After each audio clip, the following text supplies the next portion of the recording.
उसका 28वां अध्याय पहले पद से 5 पद को देखेंगे। Genesis chapter 28 versus 1, 2, 3, 4 and 5। तब इसहाक ने याकूब को बुलाकर जी आशीर्वाद दिया हाँ और आज्ञा दी, जी तू किसी कनानी लड़की से विवाह न कर लेना। जी पद्दनराम में अपने नाना बतूएल के घर जाकर वहां अपने मामा लाबान की एक बेटी से विवाह कर लेना। जी सर्वशक्तिमान ईश्वर तुझे आशीष दे और फलवंत करके बढ़ाए, और तू राज की मंडली का मूल हो। वो तुझे और तेरे वंश को भी अब्राहम की सी आशीष दे कि तू यह देश जिसमें तू परदेशी होकर रहता है और जिसे परमेश्वर ने अब्राहम को दिया था उसका अधिकारी हो जाए। और इसहाक ने याकूब को विदा किया और वो पद्दनराम को अरामी बतूएल के पुत्र लाबान के पास चला, जी जो याकूब और एसाव की माता रिबका का भाई था। जी। Amen, amen and amen. Hallelujah. जीवन में कई बार कुछ ऐसी बातें होती हैं जिनको हम समझ नहीं पाते, जिनको हम समझा नहीं पाते और जिनको हम हजम भी नहीं कर पाते। ये क्या हो रहा है? कई बार हमारे जीवन में कुछ ऐसी घटनाएं होती हैं, कई बार हमारे परिवार में कुछ ऐसी घटनाएं होती हैं, कई बार हमारे आसपास में कुछ ऐसी बातें हो रही होती हैं जो कि हमारी समझ से बिल्कुल बाहर होती है और हम सोचते हैं प्रभु ये क्या हो रहा है, ये क्या हो रहा है हमारे बीच में। कुछ ऐसी बातें जिनको हम समझ नहीं पाते, जिनको हम समझा नहीं सकते, जिनका हम उत्तर नहीं दे सकते और जो हजम करना भी बड़ा डिफिकल्ट होता है। प्रभु व्हाट इज दिस, ये क्या हो रहा है? इसहाक के परिवार में यहाँ पे अभी कुछ घटा है और याकूब जो है वो अपने मामा के घर पदाम आराम की ओर जा रहेगा, पर उससे पहले यहाँ पे क्या होता है, आशीष के पीछे झगड़ा हो रहा होता है। इसहाक को लगता है कि वो बुजुर्ग हो गया है और वो मरने जा रहा है और वो अपने बड़े बेटे को ईसाऊ को बुलाता है, उससे कहता है जाओ और मेरे लिए कुछ अच्छा खाना बना करके लेकर के आओ, शिकार करो, अच्छा सा खाना बना के लेके आओ ताकि मैं खाऊं और मैं तुमको आशीष दूं। एंड ये बात रिबका सुन लेती है। एंड रिबका क्या करती है, वो याकूब को बुलाती है, याकूब से कहती है जल्दी से जाओ, कुछ भेड़ को लेकर के आओ, उसमें जल्दी से मैं खाना बना दूं और तुम जा करके अपने पिता को दो ताकि पिता तुमको आशीष देने पाए। एंड याकूब कहता है अरे मम्मी कैसी बात कर रही हो, अगर मेरे पिता ने पहचान लिया कि मैं एसाऊ नहीं हूं और मैं याकूब हूं तो मुझे श्राप दे देगा। तो उस माता ने कहा, रिबका ने कहा नहीं तुम टेंशन नहीं लो, उसका वो मैं देख लूंगी। और रिबका ने क्या किया, जो घोट की जो खाल थी, जो बकरी की जो खाल थी उसने गर्दन के ऊपर और हाथ के ऊपर लगा दिया ताकि जब एसाऊ उसको छुए तो उसको महसूस हो कि ये एसाऊ है। एंड धोखे से याकूब जो है वो आशीष को ले लेता है। इसहाक की कोशिश थी कि वो सारी आशीषें एसाऊ को दे दे, पर क्योंकि उसकी आंखें धुंधली हो गई थी उसको दिख नहीं रहा था। परमेश्वर ने कहा तो था कि एसाऊ से मैंने नफरत की है और याकूब से मैं मोहब्बत करता हूं, लेकिन उसके बावजूद भी इसहाक सारी आशीषें एसाऊ को दे देना चाहता था। लेकिन धोखे से रिबका ने और याकूब ने सारी आशीषें ले ली। एंड ये बात बड़ी अजीब सी है, ये बात बड़ी अजीब सी, आप चाहे कैसे भी इसको देखें, पर बड़ा मुश्किल होता है इस बात को डाइजेस्ट कर पाना कि परमेश्वर का ये विशेष जन, याकूब जैसा जन, जो कि बहुत ही इंपॉर्टेंट जन है बिब्लिकल हिस्ट्री में, इतिहास का इतना आवश्यक जन है, इसने इतना बड़ा धोखा कैसे दिया एंड परमेश्वर जन को आगे कैसे इस्तेमाल करते हैं। ये जन जो कि बड़ा विशेष जन है इतिहास का, ये इतने बड़े धोखे को देख करके ये आशीष कैसे प्राप्त करता है। एंड ये समझ पाना बड़ा डिफिकल्ट है और इसको हजम कर पाना भी बड़ा डिफिकल्ट है कि कैसे इस धोखेबाज को परमेश्वर अपना जन कहते हैं और कैसे उसको अपनी सेवकाई के लिए इस्तेमाल करते हैं आगे। कई बार कई चीजें हमारी जिंदगी में ऐसी होती हैं, हमारे परिवार में ऐसी होती हैं, हमारे आसपास ऐसी होती हैं जिनको समझ पाना बड़ा मुश्किल होता है। प्रभु ये क्या हो रहा है, ये क्या हो रहा है मेरे जीवन में, ये क्या हो रहा है मेरे परिवार में, ये क्या हो रहा है मेरे आसपास में। कई बार उन बातों को समझ नहीं पाते और कई बार उन बातों को हजम भी नहीं कर पाते। प्रभु ये क्या हो गया हमारे बीच में। हालेलुया। याकूब जो है ये बड़ा विशेष जन है, very very important person in biblical history. Abraham से जो परमेश्वर ने वायदे किए, इसहाक से जो परमेश्वर ने वायदे किए, वो वायदे याकूब के द्वारा आगे की ओर बढ़ने थे।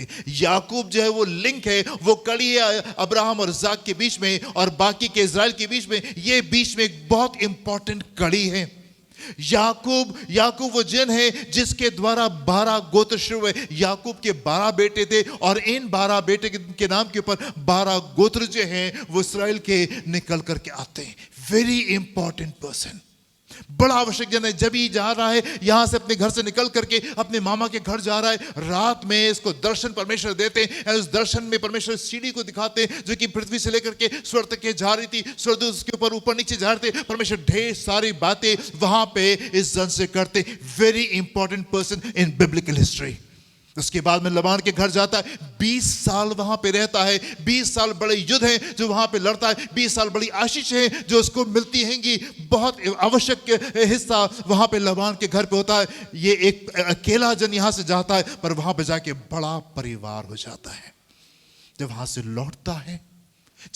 लौटता है तब रात में एक दिन स्वर्गदूत के साथ में इसकी कुश्ती होती है। एंड स्वर्गदूत इसका नाम बदल करके याकूब से इस्राएल रख देता है। वो जन जो धोखेबाज था अभी प्रभु का जन हो गया है। एंड अंत में जाते जाते ये बड़ी भविष्यवाणियां करके जाता है। प्रभु यीशु मसीह के विषय में भी ये बड़ी भविष्यवाणियों को करके जाता है। पर ये विशेष जन, ये special person in biblical history, Bible के इतिहास का ये विशेष जन कर क्या रहा है अभी तक के कर क्या रहा है। जिस समय याकूब अपने घर से निकल करके अपने मामा के घर जाता है, याकूब की उम्र उस समय 70 साल की है। एंड पिछले 70 साल में याकूब का क्या अचीवमेंट था? पिछले 70 साल में याकूब ने क्या किया? बड़ी अच्छी दाल बनाई इसने। बड़ी अच्छी दाल बनाता है। मामाज बॉय है, मम्मी की बेटा है, घर में रहता है, घर में काम करता है। या ईसाऊ तो जाके शिकार खेलता है, ये घर में रहता है। ये मामाज बॉय है ना। मम्मी ने कहा बेटा जल्दी से जाओ और मीट लेकर के आओ और पिता के पास तुमको जाना है। और वो गया और दौड़ करके ले आया। मम्मी ने कहा रुको, मैं ये खाल बना करके तुमको दे रही हूँ और इसको पहन लेना ताकि पिता जब छुए तो उसको लगे ऐसा हुआ। हाँ मम्मी ठीक है। राइट। पिता ने पूछा कि कौन हो? उसने कहा नहीं मैं ईसाऊ हूँ। जो कुछ मम्मी कह रही है उस काम कर रहा है। पिछले 70 साल का इसका अचीवमेंट क्या है? दाल बनाता है। बड़ी जबरदस्त दाल बनाता है। हालेलुया। परमेश्वर के वचन में कुछ खास लोग हैं। दाऊद का बचपन देखिए, 17 साल की उम्र में गोलियत से जाके लड़ लेता है एंड जीत के आता है। एंड उससे पहले शेर से लड़ता है, भालू से लड़ता है एंड जीत करके आता है। डेविड अचीवमेंट, यूसुफ का अचीवमेंट। 30 साल की उम्र में प्रधानमंत्री बन जाता है। एंड 30 साल की उम्र में फिरौन कहता है याकूब जोसेफ से कि यूसुफ से कहता है कि तुम्हारे जैसा कोई जन पूरे मेरे देश में नहीं है। Nobody can compare with you। मेरे पूरे मिस्र में तुम जैसा कोई जबरदस्त जन नहीं है। तुम मेरे प्रधानमंत्री बनोगे। डैनियल के जीवन को देखिए। अभी लड़कपन है और उस लड़कपन में कहता है नहीं राजा तुम्हारा खाना हम नहीं खाएंगे और जीत करके आगे निकल जाता है। सपना राजा देखता है, उसका मतलब जाके बता रहे। जबरदस्त जन अपने बचपन में। मरियम अभी शादी नहीं हुई हो उसकी। स्वर्गदूत उसके पास से पहुंचता है और कहता है यस मरियम, परमेश्वर की योजना तुम्हारे द्वारा पूरी होनी जरूरी है। और मरियम कहती प्रभु जैसे आपकी आज्ञा। अपने बालकपन में, अपने बचपने में, अपने लड़कपन में आप इन लोगों को देखें। जबरदस्त जीवन है। And here is a man of God. 70 साल की इसकी उम्र है। एंड 70 साल में इसने क्या किया? दाल बनाई। 147 साल की उम्र का होकर के मरा। अपनी आधी जिंदगी जो है वो इसने दाल में बिता दी। उत्पत्ति उसका 27वां अध्याय 41 पद से 45 पद। Genesis chapter 27 41 to 45। एसाव ने तो याकूब से अपने पिता के दिए हुए आशीर्वाद के कारण बैर रखा जी। और उसने सोचा मेरे पिता के अंत काल का दिन निकट है जी, फिर मैं अपने भाई याकूब को घात करूंगा जी। जब रिबका को उसके पहलौठे पुत्र एसाव की ये बातें बताई गई तब उसने अपने छोटे पुत्र याकूब को बुलाकर कहा जी, सुन, तेरा भाई एसाव तुझे घात करने के लिए अपने मन में धीरज रखे हुए है जी। इसलिए अब हे मेरे पुत्र मेरी सुन और हारान को मेरे भाई लाबान के पास भाग जा जी। और थोड़े दिन तक अर्थात जब तक तेरे भाई का क्रोध ना उतरे जी। तब तक उसी के पास रहना। जी। फिर जब तेरे भाई का क्रोध तुझ पर से उतरे हाँ और जो काम तूने उससे किया है उसको जी। वो भूल जाए, जी तब मैं तुझे वहां से बुलवा भेजूंगी। जी। ऐसा क्यों हो कि एक ही दिन में जी। मुझे तुम दोनों से रहित होना पड़े। दोनों से रहित होना पड़े। 70 साल दाल बनाई, अभी क्या हुआ? अभी जान के लाले लग गए हैं।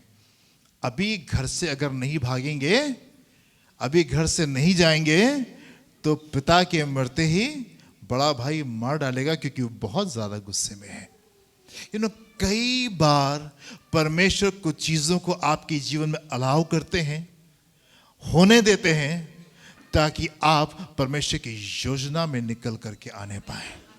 वो प्लान्स, वो चीजें जो आपके जीवन में होना जरूरी है, जिनके लिए आप बेपरवाह होते। सुना तो बहुत था अपने दादा से, अब्राहम के साथ में भी याकूब 15 साल रहा। सुना तो बहुत था अपने दादा से, सुना तो बहुत अपने पिता से कि प्रभु के हमारे साथ में ये और ये वादे, पर उनको लेकर के बैठे हुए हैं एंड दाल बना रहे हैं।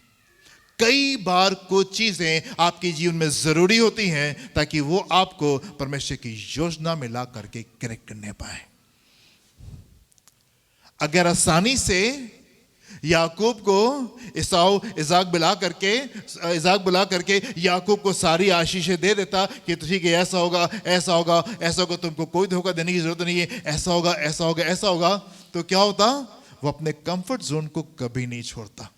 याकूब अपने आराम की जगह को कभी नहीं छोड़ता और वो वहीं पे बैठा रहता। एंड याकूब कभी वो जन नहीं बन पाता जिसको उसको बनना जरूरी था।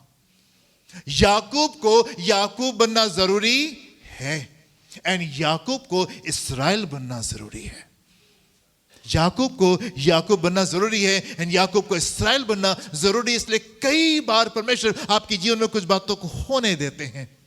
कई बार उन कुछ बातों को आपके जीवन में होने देंगे ताकि आप वहां पे निकल के आने पाए जहां पे आपको होना चाहिए।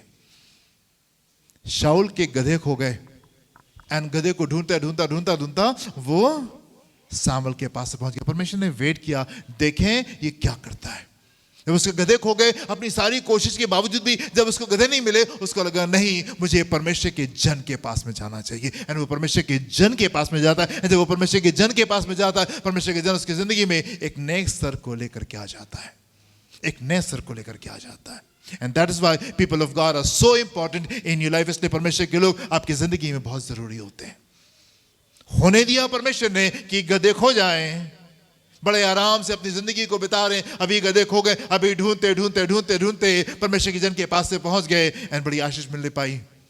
परमेश्वर ने होने दिया कि हन्ना को समय लगे बेटा आने में, और समय में, उन सालों में वो परमेश्वर के सम्मुख ठहरी रही, परमेश्वर के सम्मुख ठहरी रही। एक बड़ा खूबसूरत से कैरेक्टर हन्ना का निकल करके आता है, और उस खूबसूरत से कैरेक्टर से सैमुएल निकल करके आता है। कई चीजें परमेश्वर अलाउ करते हैं आपकी जिंदगी में, कई चीजें परमेश्वर आपकी जिंदगी में अलाउ करते हैं। मूसा जब पैदा हुआ तो परमेश्वर ने होने दिया कि ऐसी परिस्थिति होने पाए ताकि मूसा राजमहल में जाकर के पले और बड़े, ताकि वहां पे रह करके राज की बातों को सीखने पाए, क्योंकि उसको अगले 40 साल तक के इन 20 लाख लोगों को लेकर के चलना था। होने दिया होने दिया उन बातों को कि ठीक है, राजा ऐसा कानून निकाल दे, और फिर इन बातों की दोबारा मूसा जो है वो राजमहल में पहुंच जाए। 40 साल तक के राजमहल में वो उन बातों को आकर के सीखने पाया। परमेश्वर ने होने दिया उन बातों को। मैं आपसे कहना चाहता हूं, समय से पहले आप चीजों को जज मत करें। समय से पहले आप किसी भी न्याय को, अरे हमको ये समझ में आ रहा है, हमको ये समझ में नहीं, अलाउ गॉड, परमेश्वर को अनुमति दे। उसकी कोई भी योजना आपके लिए हानि के लिए नहीं है। Let me tell you that straight. मैं एक बात आपसे साफ कह देना चाहता हूं, उसकी कोई भी योजना आपके लिए हानि के लिए नहीं है, चाहे आपको कितना गंभीर क्यों नहीं दिखाई दे। ये बात अब्राहम ने बिल्कुल शुरू में सीख ली, उत्पत्ति में उसने सीख ली। उसके खुदा ने उससे कहा अपने बेटे को जाके कुर्बान कर दो। उसने बेटे को उठाया और लेके चला गया। क्यों लेके जा रहे हो? मेरे पिता की कोई भी योजना मेरे लिए हानि की नहीं है। There might be things in your life which will be difficult to understand. कुछ बातें आपकी जिंदगी में हो सकती हैं जो कि समझ में बड़ा मुश्किल आता हो, समझाने में बड़ी मुश्किल होती हो, उसको हजम कर पाना बड़ा मुश्किल होता हो। पर मैं आपसे कहना चाहता हूं, God is working in your life. परमेश्वर आपके जीवन में कार्य कर रहे हैं। सुबह दोपहर शाम उसने आपको नहीं छोड़ा है, उसने आपको नहीं त्यागा है। भले समझ में नहीं आ रहा है, गॉड इज देयर। एंड कई बार परमेश्वर को चीजों को आपकी जिंदगी में होने देते हैं ताकि आप दाल बनाना छोड़ें, अपने कंफर्ट जोन से बाहर निकल करके आए और आप वो बनने पाए जो आपको बनना जरूरी है। अगर आसानी से साधारण तरीके से इसाक सारी आशीषें उसको दे देता, याकूब को दे देता, याकूब कभी वो जन नहीं बन पाता जो याकूब बना। अभी याकूब को अपने घर से निकलना पड़ रहा है। हाँ, अभी तो घर ही में रहता था, दाली बनाया करता था, बेटा बड़ा भाई जाके शिकार खेलता था, ये घर ही में रहते रहे। अभी घर से बाहर निकलना है और कहाँ जाना है? हाँ, कहाँ जाना है? मामा के घर, हरान जाना है। पदाम आराम एक इलाका था, उसमें हरान एक प्लेस थी, वहां जाना है। बेरशिबा में रहता था, बेरशिबा से उसको हरान जाना है। आपको मालूम कितनी दूरी थी? कई बार जब हम उसको पढ़ते हैं कि वो अपने घर से निकला और रात बिताने के लिए उसने पत्थर लिया और पत्थर पे पड़ के सो गया और रात में उसको वो सीढ़ी दिखाई दी और अगले दिन वहां पहुंच गया। Overnight journey. हाँ, एक दिन बीता, रात बिताई और अगले दिन मामा के घर। आपको मालूम कितनी दूरी थी जहां ये रहता था और जहां इसको जाना था? 750 किलोमीटर, 750 किलोमीटर इसको ट्रैवल करना था और पैदल जा रहा था। लखनऊ के स्टेशन पे अगर आप जाएं तो वहां पे एक बोर्ड लिखा हुआ है कि कानपुर से लखनऊ सामान आने में 2 दिन लगा करते थे, इसलिए रेलवे ट्रैक यहां बिछाया गया था। 70 किलोमीटर की दूरी तय करने के लिए 2 दिन लगा करते थे।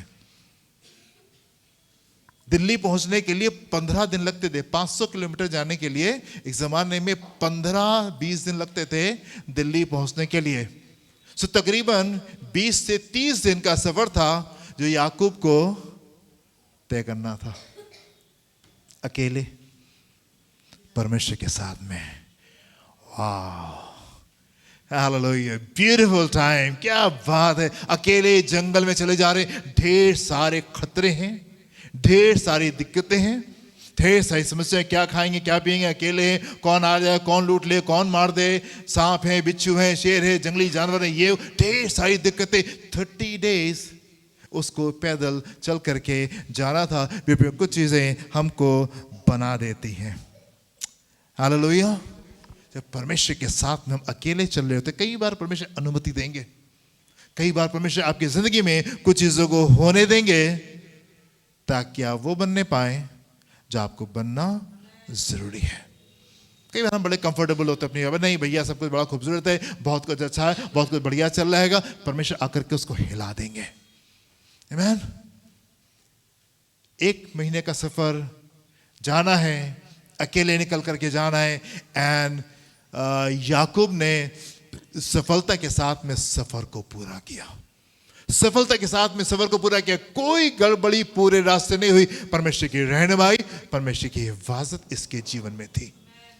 हालेलुया। एंड परमेश्वर ने रास्ते में इससे बातचीत की। खूबसूरत इंसिडेंस है, हम दोबारा से उसको नहीं पढ़ेंगे, टाइम जाएगा उसमें। हमको मालूम है, कई बार उसकी शिक्षा को ले चुके हैं। खूबसूरत इंसिडेंस है जब परमेश्वर उसको सपने में आकर के उससे बात करते हैं। हालेलुया। अपने मामा के घर पहुंचता है, बड़े युद्ध वहां पे भी आते हैं उसके सामने। उसका मामा उसके साथ में धोखा करता है, एक बार नहीं मल्टीपल टाइम्स धोखा करता हैगा। अभी तुम्हारी पगार ये होगी, फिर तुम्हारी पगार ये होगी, फिर तुम्हारी पगार ये होगी, फिर तुम्हारी पगार। हर दिन वो पगार को बदला करता था। एंड परमेश्वर याकूब के साथ में रहे। याकूब अकेला वहां पे जाता है और वहां से एक बड़ा परिवार बन करके वहां से बाहर निकलता है। ढेर सारी चीजें जो थी वो अनकंफर्टेबल थी वहां पे, जो कि ठीक नहीं थी लबान के घर में, पर ढेर सारी खूबसूरती भी उसने वहां पे प्राप्त की। परमेश्वर के अनुग्रह को उसने देखा, उसको पत्नियां मिलने पाई, उसको बच्चे मिलने पाए, उसको ग्रोथ मिलने पाई, उसको उन्नति उन 20 सालों में वहां पे मिलने पाई। याकूब अब वो बन रहा है। जब उसको धोखा मिल रहा है, जब उसका मामा उसके साथ में बार बार धोखा कर रहा है, मसीही चरित्र को हम उसके जिंदगी में आते हुए देखते, खूबसूरती को हम उसकी जिंदगी में आते हुए देख देंगे, और हम उसको आशीषित होते हुए देख रहे हैं। याकूब वो बन रहा है जो उसको बनना जरूरी है। अभी याकूब को 20 साल के बाद में वापस आना पड़ा, यही 750 किलोमीटर अभी पूरे परिवार के साथ में। पहले तो दिक्कत थी, अभी बड़ी दिक्कत है। पूरे परिवार के साथ में, छोटे छोटे बच्चों के साथ में ये वापस लौट करके आता है 750 किलोमीटर। एंड रास्ते में इसकी युद्ध होता है। आप देखिए मेरे साथ में उत्पत्ति उसका 32वां अध्याय 9 से 12 पद, 24 से 28। उत्पत्ति 32 9 से 12।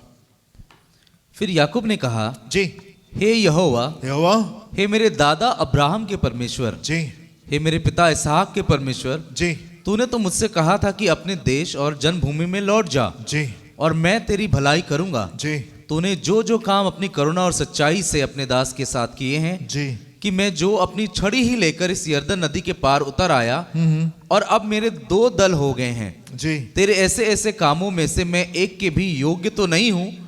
मेरी विनती सुनकर मुझे मेरे भाई एसाव के हाथ से बचा। जी मैं तो उससे डरता हूं, जी कहीं ऐसा ना हो कि वह आकर मुझे और माँ समेत लड़कों को भी मार डाले। जी तूने तो यह कहा है कि मैं निश्चय तेरी भलाई करूंगा, जी और तेरे वंश को समुद्र की बालों के किनकों के समान बहुत करूंगा, जी। जो बहुतायत के मारे गिने नहीं जा सकते। बहुत सारे हमारे गिने। Look at his prayer. आप देखें वो किस प्रकार से प्रार्थना करे, प्रभु सब कुछ आपने मुझे दिया है, प्रभु मुझे डर लग रहा है, सब कुछ आपने दिया, आपने मुझसे वायदा किया था, और आप मुझे यहाँ से सेफली आगे की ओर लेके चले। Look at his prayer. आप 24 से 28 पद को भी देखिए क्या लिखा हुआ है, 24 से 28। और याकूब आप अकेला रह गया। अब अकेला रह गया। तब कोई पुरुष आकर पौ फटने तक उससे मल्लयुद्ध करता रहा। जी जब उसने देखा कि मैं याकूब पर प्रबल नहीं होता, जी तब उसकी जांग की नस को छुआ, जी और याकूब की जांग की नस उससे मल्लयुद्ध करते ही करते चढ़ गई। जी। तब उसने कहा, मुझे जाने दे, जाने दे, क्योंकि भोर होने वाला है। जी। याकूब ने कहा, जब तक तू मुझे आशीर्वाद ना दे, तब तक तू मुझे आशीर्वाद ना तब दे, तक मैं तुझे जाने तब ना तक दूंगा। मैं तुझे जाने नहीं दूंगा। वो जो धोखेबाज जन था आज बदल गया है। सबको आगे भेज करके एकांत में परमेश्वर के साथ में समय बिता रहा है। सरदूत वहां पे उसको दिखाई देता है, उसको पकड़ लेता है और कहता है, जब तक कि तुम मुझे आशीष नहीं दोगे मैं तुमको जाने नहीं दूंगा। जब तक।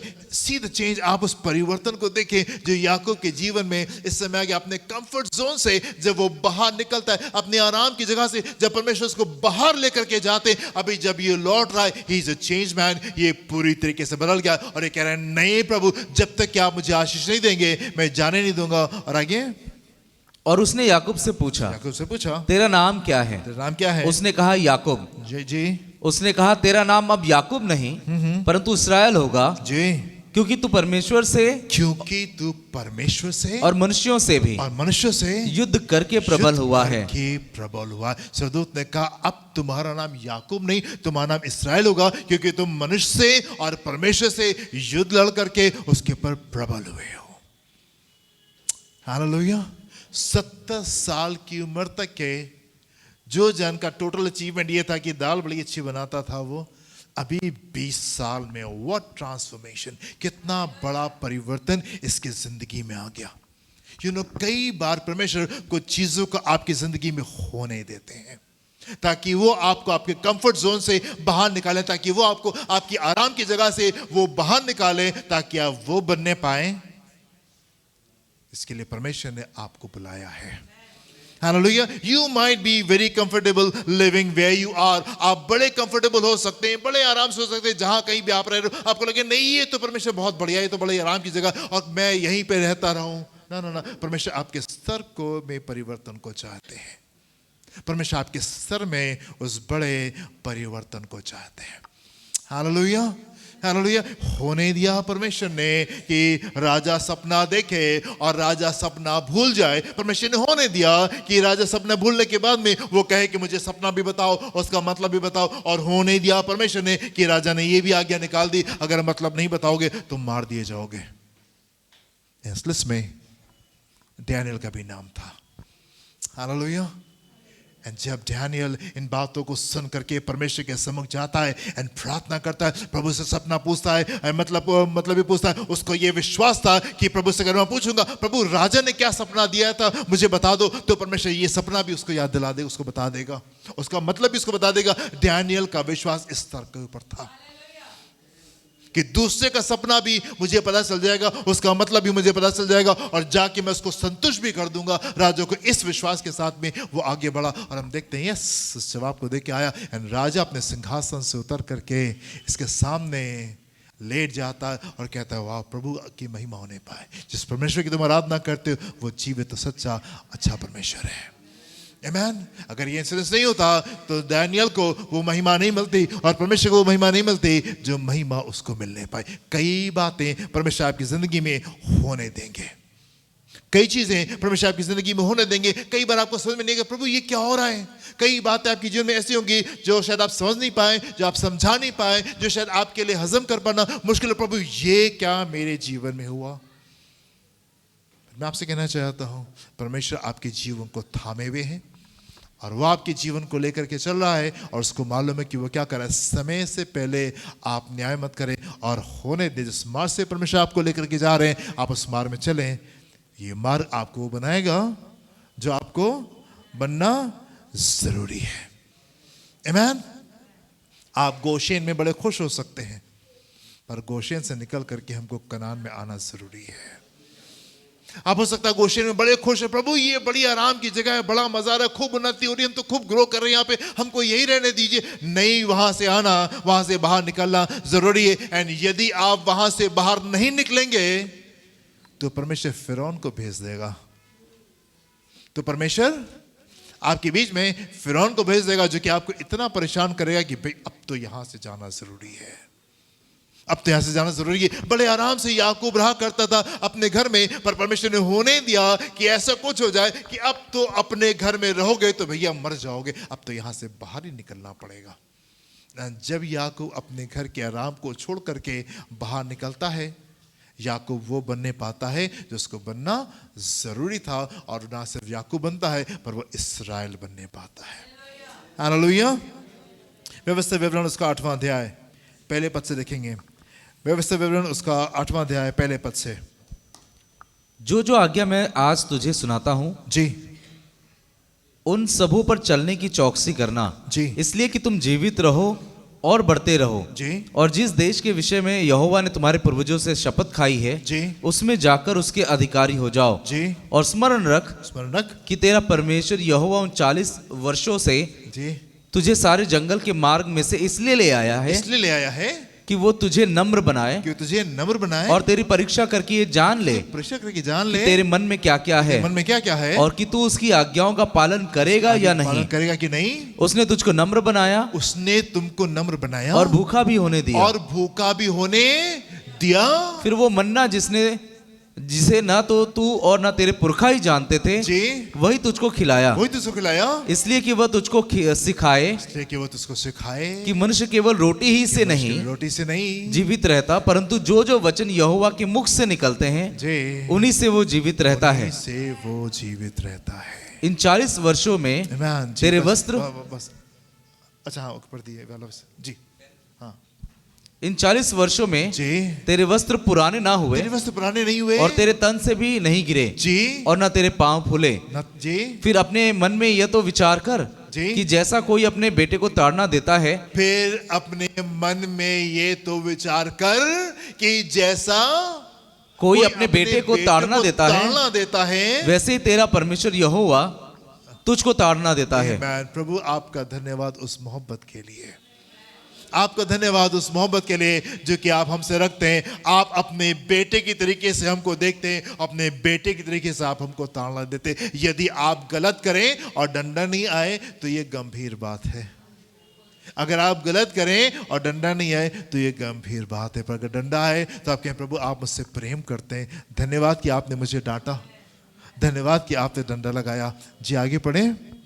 इसलिए अपने परमेश्वर यहोवा की आज्ञाओं का पालन करते हुए जी, उसके मार्गों पर चलना जी, और उसका भय मानते रहना, जी, क्योंकि तेरा परमेश्वर यहोवा जी, तुझे एक उत्तम देश में लिए जा रहा तेरा है परमेश्वर यहोवा तुझे उत्तम देश में लेके जा रहा है, जो जल की नदियों का जो जल की नदियों और का तराइयों और पहाड़ों से निकले हुए तराइयों, गहरे गहरे सोतों का देश है। जी, फिर वो गेहूं जो दाखलताओं अंजीरों और अनारों का देश है जी, और तेल वाले जैतून और मधु का भी देश है। जी, उस देश में अन्न की महंगी ना होगी जी, और ना उसमें तुझे किसी पदार्थ की घटी होगी। जी, वहां के पत्थर लोहे के हैं Amen. और वहां के पहाड़ों में से तू तांबा खोदकर निकाल सकेगा जी। और तू पेट भर खाएगा जी। और उस उत्तम देश के कारण जो तेरा परमेश्वर यहोवा तुझे देगा जी। उसे धन्य मानेगा। से धन्य मानेगा। Amen and amen. Hallelujah. क्या लिखा हुआ है? और तू पेट भर खाएगा और उस उत्तम देश के कारण जो तेरा परमेश्वर यहोवा तुझे देगा उसका धन्यवाद देगा। Amen. जिस योजना में परमेश्वर आपको लेकर के चल रहे हैं, फिर मैं आपसे कहना चाहता हूं, जब हम स्वर्ग में प्रवेश करेंगे, नहीं, जब आप पीछे मुड़ के देखेंगे, जो संसारिक दुख, जो संसारिक क्लेश आपको सफर कर रहे हैं, आप कोई वैल्यू नहीं होगी उसके, मतलब कोई कंपैरिजन नहीं होगा, कोई तुलना नहीं होगी उन बड़ी आशीषों में जिसमें परमेश्वर आपको लेकर के जा रहे हैं। कोई तुलना नहीं होगी उन बातों में जिसमें परमेश्वर आपको लेकर जा रहे हैं और यहां पे रह करके जिन बातों को आप त्याग रहे होते हैं। खूबसूरत बातें जिसमें परमेश्वर हमको लेके चल रहा है। दूसरा तीसरा पद इसका फिर से पढ़ दीजिए, ऐसा व्यवस्था विवरण 8वां अध्याय, दूसरा तीसरा पद। स्मरण रख कि तेरा परमेश्वर यहोवा 39 वर्षों में, जी, लंबे सालों में तुझे सारे जंगल के मार्ग में से, आपको सारे जंगल के मार्ग में से इसलिए ले आया है जी, कि वो तुझे नम्र बनाए, कि वो आपको नम्र बनाए और तेरी परीक्षा करके ये जान ले, कि तेरे मन में क्या क्या है। इस मार्ग से परमेश्वर कई बार हमको इसलिए लेके चले ताकि वो हमको नम्र बनाए। इस मार्ग से कई बार परमेश्वर हमको इससे लेके चले ताकि वो हमको नम्र बनाए और ये बात दिखने में आए कि हमारे मन में आखिर चल क्या रहा है जी, और कि तू उसकी आज्ञाओं का पालन करेगा या नहीं, पालन करेगा कि नहीं करेगा, तो उसकी आज्ञाओं का पालन करेगा कि नहीं करेगा। कई बार परमेश्वर आपको उस मार्ग से लेकर के जाएंगे जी। आगे पढ़ने क्या लिखा हुआ है? उसने तुझको नम्र बनाया, और भूखा भी होने दिया, फिर वो मन्ना जिसे न तू और न तेरे पुरखा ही जानते थे जी, वही तुझको खिलाया जी, इसलिए कि वो तुझको सिखाए जी, कि मनुष्य केवल रोटी ही से नहीं जीवित रहता जी, परंतु जो वचन यहोवा के मुख से निकलते हैं उन्हीं से वो जीवित रहता है। जीवित रहेगा। उसने उसको नम्र बनाया और भूखा भी होने दिया। उस मार्ग से परमेश्वर कई बार लेकर के जाएंगे आपको, उस मार्ग से कई बार परमेश्वर आपको लेकर के जाएंगे। बहुत साल पहले की बात है, हम लोग को दूर एक जगह के ऊपर स्कूटर से मिनिस्ट्री करने जाना था, सेवकाई के लिए जाना था। 100 रुपये जेब में थे, 100 रुपये का तेल पड़ना था और शाम को घर की सब्जी वगैरह भी लेकर के आनी थी। और हमारे पास में चुनाव था कि हम क्या करेंगे। उस 100 रुपये से घर की सब्जी शाम को लेके आएंगे ताकि सब लोग परिवार खाना खा सके, या हम मिनिस्ट्री में पेट्रोल पड़ा करके हम जाएंगे प्रभु का संदेश लोगों को सुनाने के लिए। और हमने 100 रुपये का तेल पड़ा करके हम वहाँ पे गए प्रभु का संदेश उनको सुनाने के लिए। जब वहाँ से लौटे तो उन्होंने 1 हफ्ते की सब्जी हमको बांध करके दी। आमीन। परमेश्वर ने उस मार्ग से वो हमको लेके चला, सिखाया, उसने भूखा भी रहने दिया। उस कमी, उस घटी से परमेश्वर लेकर के चले, उसने सिखाया। आज जो विश्वास आपको हमारा दिखाई दे रहा है, इसके पीछे ढेर सारे ऐसे अनुभव थे जिसमें हर पल उसने सिखाया, उसने बढ़ाया, उसने मजबूत किया। आज जो आपकी परिस्थितियों में हम आपसे आके कहते हैं नहीं कुछ नहीं होगा, सब ठीक हो जाएगा, जब डॉक्टर के नहीं चले गया, जीवन खत्म, अब सब कुछ खत्म हो जाएगा, नहीं, हमने सीखा और वो बात हमने आपको सिखाई। और जो बात हमने आपको सिखाई, मनीष ने और मिलन ने और आप में से कईयों ने कई बार इस बात को क्या, खिवाना बंद करो एंड लेट अस प्रे, दरवाजा बंद करो और हम दुआ करेंगे ताकि हम परमेश्वर की खूबसूरती को अपनी जिंदगी में जरूर से देखेंगे। आमीन।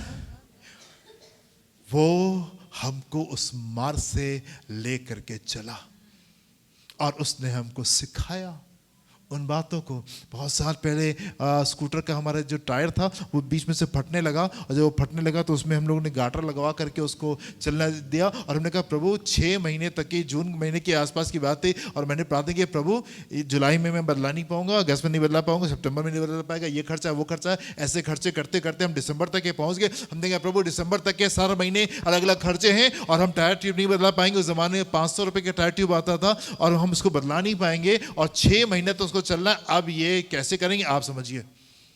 हमको जाना है, सब तरफ हम जाएंगे भी। अभी कैसे करेंगे आप समझिए, टायर ट्यूब हमारे स्कूटर का चलना है। एंड परमेश्वर वफादार परमेश्वर है, पूरे 6 महीना वो चला, बिल्कुल बढ़िया से चला। और जैसे ही 6 महीने कंप्लीट हुए, जनवरी के पहले हफ्ते में वो फट गया, वो खत्म हो गया कि अब चल नहीं पाए। आज जब हमने जेब देखी तो वो इतनी भरी थी जितनी 6 महीने पहले भरी थी। मैंने कहा अरे ये क्या हो गया प्रभु, 6 महीने हमने कहा था। मैंने कहा प्रभु 6 महीने कहा था आपने, 6 महीने वफादार है और 6 महीने तक ये टायर बिल्कुल ऐसी ही फटी हालत में वो चला हमारा। पर अभी जब जेब देखी तो उसमें कुछ नहीं था।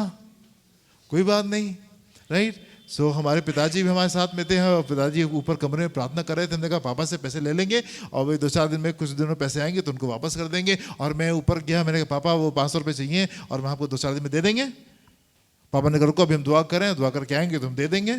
हम ये कह के सीढ़ी से नीचे आ ही रहे थे कि प्रभु ने मुझसे कहा अच्छा अपने संसारिक प्रार्थना अपने संसारिक पिता से कह सकते हो, आत्मिक पिता से नहीं कह सकते, मुझसे नहीं कह सकते थे।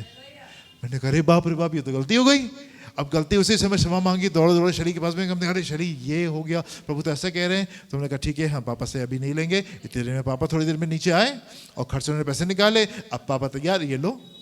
हमने कहा नहीं अभी नहीं लेंगे। कहने क्यों नहीं लोगे? अब पिता को लगा अच्छा हम दे रहे हो तुम ले नहीं रहे हो, इतने बड़े हो गए हो, राइट। हमने कहा नहीं हम नहीं लेंगे। थोड़ा देर उनको समझाया कि खैर उनको मना लिया। हमने उस समय पैसे नहीं लिए, लेकिन पैसे तो पापा से भी नहीं लिए। अब जेब वैसी खाली थी और ठहरे रहे, प्रार्थना करते रहे। शाम को एक जन आए हमारे घर में हमसे मिलने के लिए और चलते समय उन्होंने हमको एक लिफाफा दिया कि हर साल हम लोग प्रभु के किसी न किसी सेवक को कुछ ना कुछ देते हैं साल के शुरू में। तब कि हमारे मन में आया कि हम आपको दें। एंड वो जन थे जो कि इस दुनिया के आखिरी जन थे। दुनिया में सबको अगर हमको दे देता, सबसे आखिर में कोई जन जो होता वो ये थे कि ये कभी हमको कुछ नहीं दे सकते थे। बिल्कुल हम लोगों को पसंद नहीं करते थे जन, बिल्कुल पसंद नहीं करते थे। वो जन परमेश्वर ने हमको भेजा और जब हमारे पास में आए और उन्होंने पैसे दिए, हमने लिफाफा खोला, उसमें 1000 रुपये थे, 500 रुपये टायर ट्यूब के एंड 500 रुपये बोनस के थे। या उसने हमको उस मार्ग से ले करके चला, उसने हमको सिखाया है, उसने हमको ये बातें सिखाई हैं कि हमको उसके ऊपर विश्वास करना है।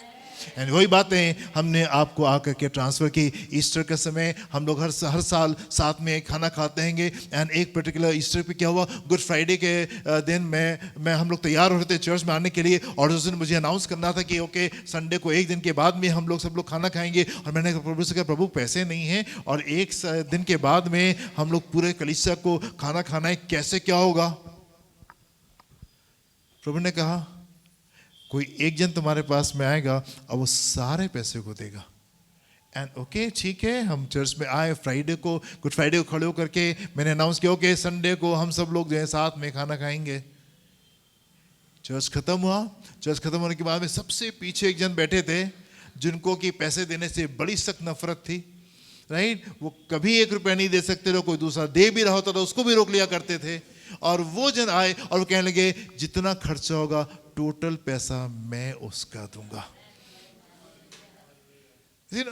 इस मार्ग से परमेश्वर हमको लेकर के चले, उसने हमको सिखाया विश्वास करना। एंड वही विश्वास आज हम आपकी जिंदगी में हम ट्रांसफर कर रहे हैं। कई बार आपके जीवन में ऐसी बातें होंगी जो आप समझ नहीं पाएंगे, जो किसी को समझा नहीं पाएंगे एंड जो शायद आप अपनी जिंदगी में हजम भी नहीं कर पाए। पर मेरे प्यो कई चीजों का परमेश्वर आपकी जिंदगी में होने देते हैं ताकि वो आपको हिलाएं और ताकि वो आपको परमेश्वर की योजना में, परमेश्वर के प्लान में पहुंचाने पाए, ताकि आप ऊंची उड़ान को अपनी जिंदगी में भरने पाए।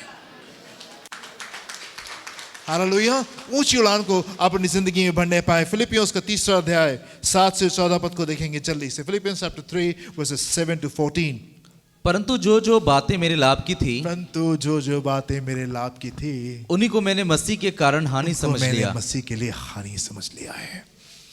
जो जो बातें हमारे लाभ की हैं को हानि समझ लिया। अलग स्तर पे आ जाइए, अगले स्तर के पर आ जाइए। पौलुस कह रहे प्रभु जो कहेंगे, जिस मार्ग से कहेंगे हम उस मार्ग से चलने को तैयार हो। अब्राहम से कहा अब्राहम अपना बेटा दे दो। हाँ प्रभु हम देने के लिए तैयार है। जितनी बातें हमारे लाभ की थी हमने उसको हानि समझ लिया। आगे वरन मैं अपने प्रभु मसीह यीशु की पहचान की उत्तमता के कारण जी सब बातों को हानि समझता हूँ, हानि समझता हूँ जिसके कारण मैंने सब वस्तुओं की हानि उठाई जी, और उन्हें कूड़ा समझता और हूँ, उनको कूड़ा समझता हूँ, जिससे मैं मसीह को प्राप्त करूं जिससे मैं मसीह को प्राप्त करूं और उसमें पाया जाऊं। और उसमें पाया जाऊं, जिससे मैं मसीह को प्राप्त कर सकूं और उसमें पाया जाऊं। कई बातें परमेश्वर आपकी जिंदगी में होने देंगे, उस चुनाव में परमेश्वर आपको लेकर के जाएंगे जहां पे अपनी भलाई की बातों को, अपने फायदे की बातों को आपको नुकसान समझना पड़ेगा, ताकि आप उसकी पहचान की उत्तमता में निकल करके आने पाए।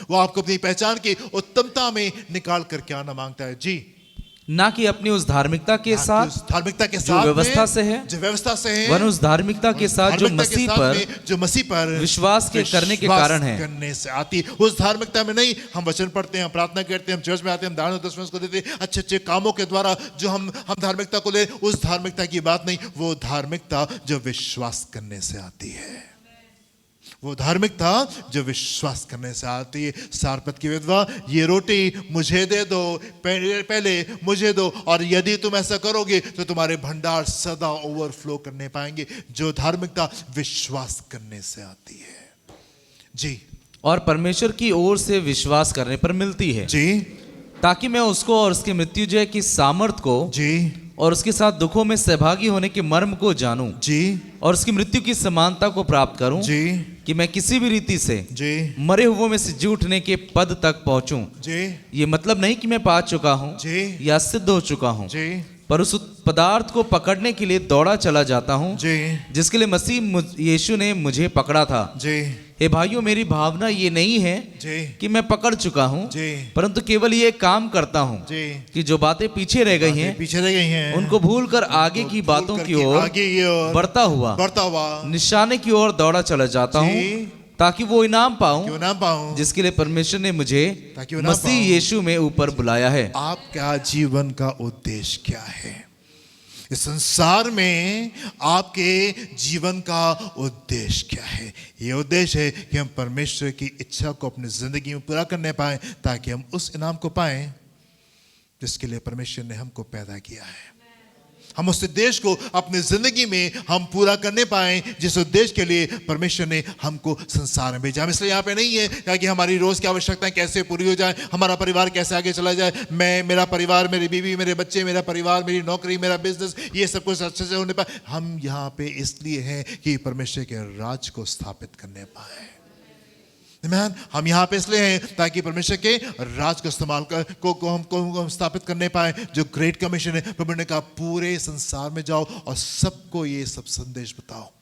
आमीन। जो विश्वास करे उनको बाप, बेटे और पुत्र के नाम से बपतिस्मा दो। ये सब संदेश हमको सबको बताना है कि यीशु हमको बचाता है। हालेलुया। हमारे जीवन का उद्देश्य क्या है? ये नहीं कि कैसे अपनी जिंदगी हम खुशहाली के साथ में अच्छे से बस बिता लें, हाँ सब कुछ बढ़ गया। हम यहाँ पे इसलिए हैं ताकि परमेश्वर के राज को स्थापित करने पाए, ताकि जब हमारी आंखें बंद हो हम उस नाम को प्राप्त करने पाए जिसके लिए परमेश्वर ने हमको बुलाया है। हालेलुया। जिसके लिए परमेश्वर ने हमको ऊपर बुलाया है। Hallelujah, hallelujah. कई बार कई चीजें आपकी जिंदगी में होंगी जो आपको समझ में नहीं आएंगी, आपकी समझ से बाहर वो होंगी, पर वो बातें परमेश्वर होने देते हैं। याकूब अपने घर में इतना आवश्यक जन, इतना इंपॉर्टेंट पर्सन इन हिस्ट्री, परमेश्वर ने उसको भेजा था इतने इंपॉर्टेंट रोल के लिए। अब्राहम, इसाक के बाद में याकूब आता था, एंड याकूब से 12 गोत्र निकल लेते, एंड खूबसूरत काम परमेश्वर का आगे की ओर बढ़ना था। परमेश्वर के वायदे पूरे होने थे, परमेश्वर की योजना पूरी होनी थी। And this fellow is doing nothing but cooking dal. और ये आदमी इतने बड़े अभिषेक को लेकर के घर में बैठ करके दाल बना रहा है। इतनी बड़ी जिम्मेदारी को अपने जो उसके कांधे के ऊपर, उन तमाम चीजों को लेकर के ये घर में बैठा हुआ। परमेश्वर ने ऐसे होने दिया कि ऐसी परिस्थिति है कि अब घर में रहोगे तो मार दिए जाओगे। चलिए अब उस योजना में निकल करके आइए। कई चीजें परमेश्वर आपकी जिंदगी में अलाउ करते हैं। एक और पद को देखेंगे, जल्दी से खत्म करेंगे। रोमियोस का 11वां अध्याय 29वां पद, रोमन्स चैप्टर 11 वर्स 29। क्योंकि परमेश्वर के वरदान जी और बुलाहट अटल हैं। हालेलुया। परमेश्वर के वरदान और बुलाहट अटल अटल हैं। है, इररिवोकेबल। पीछे नहीं हट सकती। परमेश्वर के वरदान और उसकी बुलाहट जो उसके वरदान है वो, एंड जिस बुलाहट में परमेश्वर ने आपको बुलाया है वो अटल है, वो पीछे नहीं जा सकते। काश कि हम ये प्रार्थना करें कि प्रभु जो मोहब्बत आपने योना को दिखाई वो आप हमको भी दिखाएं, वो मोहब्बत हमको दिखाएं। योना तुम ही निनवे जाओगे, मेरे पास में और ढेर सारे लोग भी हैं, किसी को भी मैं भविष्यवक्ता बना करके वहां पे भेज सकता हूं, पर योना यू विल गो देयर, तुम ही जाओगे और कोई नहीं। परमेश्वर के वरदान और उसके बुलाहट काश कि हमारी जिंदगी में अटल होने पाए। अगर हम बिजी हो गए संसार में, अगर हम और बातों में जा करके फंस गए, होने पाए उसकी मोहब्बत आकर के हमको इस कदर हिलाए ताकि हम निनवे में जा करके हम लोगों को बताने पाए, निनवे पश्चाताप करो नहीं तो परमेश्वर का न्याय आ जाएगा। हाउ वी विश कि परमेश्वर हमसे वैसी मोहब्बत रखे जैसे उसने योना से रखी।